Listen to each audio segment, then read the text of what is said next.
Dois dedos de conversa. Todos os dias. Dois dedos de conversa. Uma rúbrica de João Figueiras e convidados. Na Alvor FM.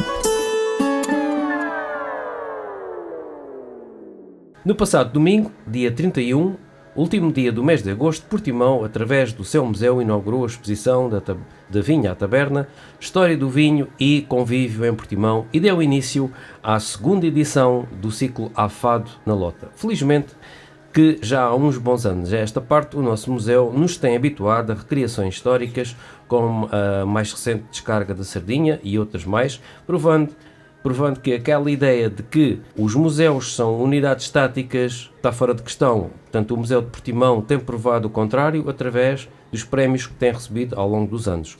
Hoje temos connosco a doutora Isabel Soares, que é chefe de divisão do Museu de Portimão, Património e Arquivo Histórico do município de Portimão, é claro, e o João Valongo, técnico superior no Museu de Portimão. Bom dia a ambos e um obrigado por terem vindo. Doutora Isabel, como se costuma dizer, a Fado na Lota foi uma aposta ganha desde a primeira hora e as expectativas para esta segunda edição são bastante grandes, a juntar a exposição da Vinha à Taberna, História do Vinho e o Convívio em Portimão, não é verdade?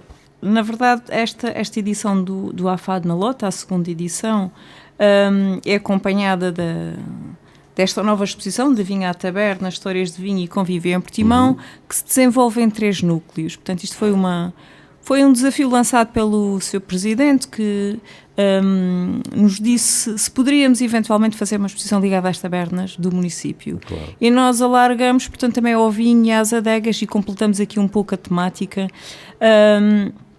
E juntamos, como é óbvio, o A Fado na Lota, este ano com uma programação também bastante forte. Portanto, o ano passado o A Fado na Lota esteve associado à guitarra portuguesa e este ano, portanto, ao vinho. Temos aqui a oportunidade de ver ao longo destas semanas. Portanto, iniciamos dia 31 com o João Liotti e vamos prosseguir a 7 de setembro com a Helena Candeias, a 14 de setembro com a Ana Marcos. Depois vamos ter a seguir, a 21 de setembro, o Custódio Castelo e a Ana Paula Martins.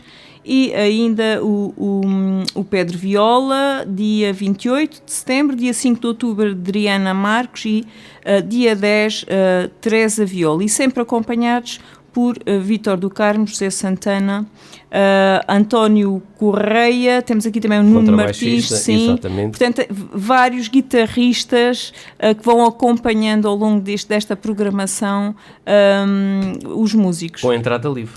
Sempre com a entrada livre e com petiscos.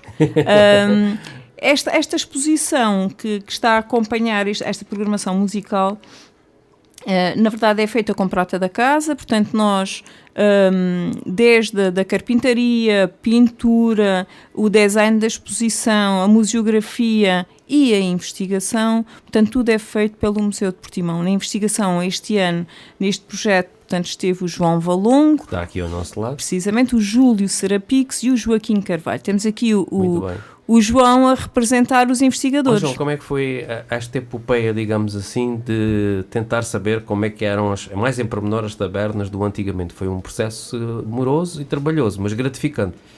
Naturalmente que sim. Trabalhar com pessoas, trabalhar para pessoas é sempre gratificante. Claro. Neste caso, estávamos a trabalhar em 2 frentes. Por um lado, as pessoas, por outro lado, as memórias, não é? Portanto, era preciso encontrarmos estas pessoas que tivessem essa cidade na sua cabeça e que conhecessem a cidade como ninguém, e depois as memórias associadas. Tivessem vivenciado isso tudo, não é? Exatamente. Porque ao avançarmos neste trabalho fomos percebendo que, para além das localizações, para além dos nomes que eram dados às tabernas em si, eram também as histórias em si associadas, e essas são aquelas que nós devemos conservar, preservar e um dia mais tarde, que é isso que certamente procuraremos fazer, também divulgá-las de outra forma. Doutora Isabel, nós falávamos no dia da inauguração que geralmente a uma taberna estava associado a uma mercearia, não é? Sim, que eram os centros comerciais da altura, não é? E lá comprávamos quase tudo. Desde o bacalhau ao feijão, ao azeite, ao grão. Ao açúcar amarelo que só havia naquela altura. Exatamente, e era lá que íamos telefonar, porque na maior parte das casas não existia ainda telefone, não é? Ou até mesmo ir buscar as cartas. Exatamente. Portanto, ali acontecia tudo, nas mercearias, e por norma estavam associados às tabernas. As tabernas tinham um pequeno anexo onde existia a tal mercearia que... Eu lembro-me perfeitamente, quando era miúda, havia uma mercearia, uma taberna, que era a Taberna da Moreira, nos Montes de Alvor, e íamos à mercearia ao lado e eu ia comprar 2.500 de pastilhas elásticas, que era assim uma mão cheia de pastilhas elásticas. João, este tipo de investigação, tu sentes-te como um arqueólogo do passado muito, muito recente, mas tentar pôr cá para fora aquilo que está um bocado escondido na memória das pessoas e pô-lo ali à luz do dia, não é? Eu estou-me a lembrar daquele carro do Pitrolito, que é de venda ambulante, não é? Acho que aquilo é o ex-libris da exposição, sem dúvida. Sim, factualmente é um dos ex-libris da exposição, até porque é um carro fora vou usar uma expressão, fora da caixa. Fora da caixa, exato.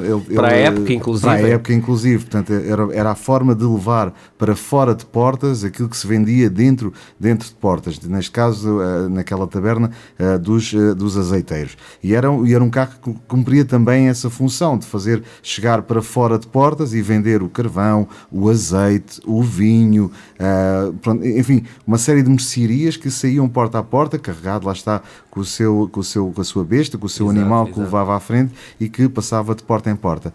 Há uma realidade que se destacaria nas tabernas, sobretudo as suas diferentes funções em função também da freguesia onde nos encontrávamos.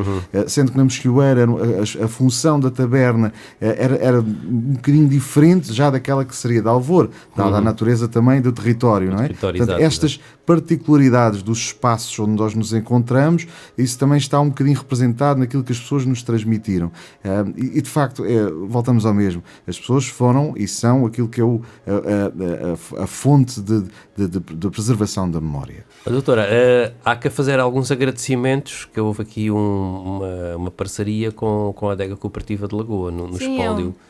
A única, portanto, boa parte do espólio que lá está, do processo, portanto, de produção de vinho, é proveniente da Única. Cederam-nos temporariamente para a exposição todas aquelas peças que lá tem, e algumas são nossas. Nós temos aquela Dressel 1, aquele garrafão da antiguidade, não é? Sim. Era onde se transportava o vinho no tempo dos romanos, que era por barco, não é? Elas eram empilhadas no fundo dos barcos. E foram realmente encontradas muitas ânforas no nosso Rio Arado. Esta, portanto, para o vinho. Muito bem. João, queres acrescentar mais alguma coisa em relação a todo este projeto, que é um trabalho de equipa, não é? Vocês neste momento têm uma equipa fabulosa. Realmente dá gosto. Trabalham ali todos em parceria e volta e meia apresentam-nos estes projetos. Nós ficamos assim de boca aberta. Parabéns a vocês todos. Muito obrigada. Queres acrescentar mais alguma coisa, João? Diria só que de facto é um trabalho de equipa, e só assim isso é perceptível para quem entra dentro daquele espaço e que tem esta viva, e convidando-nos todos, fica aqui nota, até dia 10 de outubro. Portanto vamos ser sempre todos os domingos, como a doutora Isabel acabou de dizer, todos os domingos, à exceção do último, que é no dia 10 de outubro, porque no dia 12 temos as tais eleições, e então não iríamos fazer o evento nesse dia, mas sim convidar todos a passarem por lá, a conhecerem, a sentirem um bocadinho da história que está representada nas paredes, mas também em todo o espaço. O destaque, se me permitiam, também agradecer ao João Mendes O'Neill, que o último guardião mor da Adega Cooperativa de Portimão, e que também teve a amabilidade de estar connosco e perder, vamos dizer assim, algum tempo connosco a contar muito sobre a vinha, sobre o vinho, sobre o caminho que foi feito, o caminho que é preciso fazer para a frente. É um guardião destas memórias, e em bom tempo se juntou a nós nesta investigação. Mas depois também há um conjunto desde a CVA, à Adega, à Única, há um conjunto de pessoas, ao João Pina, ao Fernando, ao João Águas, ao Fernando Pina, ao José Garrancho, ao António Alves, enfim, um conjunto, eu tenho medo de me esquecer, pessoas que colaboraram, que passaram e que que deixaram ao Guida Albino e que deixaram o seu contributo em tão boa hora e que muito têm para contar e que nós temos que trabalhar neste sentido, e esse é o nosso caminho. Muito obrigado, doutora Isabel de João Valon, que continua nesta senda de nos brindar volta e meia com estas coisas boas da nossa terra, que são as nossas memórias, é o nosso ADN, numa altura que é tudo globalizado, muitas vezes quase que perdemos a nossa identidade. Bem-ajam a vocês. Até à próxima. Muito obrigada. 2 dedos de conversa. Todos os dias. 2 dedos de conversa. Uma rúbrica de João Figueiras e convidados. Na Alvor FM.